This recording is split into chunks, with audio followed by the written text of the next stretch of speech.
গোপাল ও তার দুষ্টুমি। এক গ্রামে ছিল গোপাল নামের একটি দুষ্টু ছেলে। গোপাল ছিল গ্রামের সবচেয়ে মজার ছেলে, কিন্তু সে প্রতিদিন কিছু না কিছু দুষ্টুমি করত। একদিন সে ভাবল, আজ কিছু ভিন্ন করে দেখাবো। গোপাল বাজারে গেল। সেখানে সে দেখতে পেল সবাই তাজা সবজি কিনছে।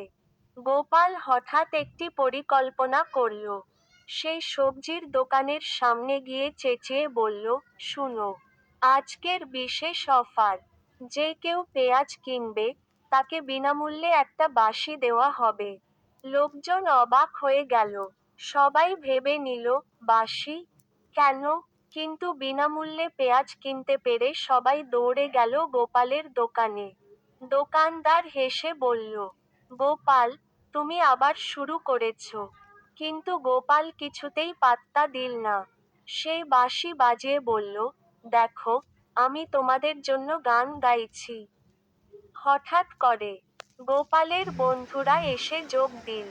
তারা সবাই মিলে পেঁয়াজের সাথে নাচ শুরু করলো।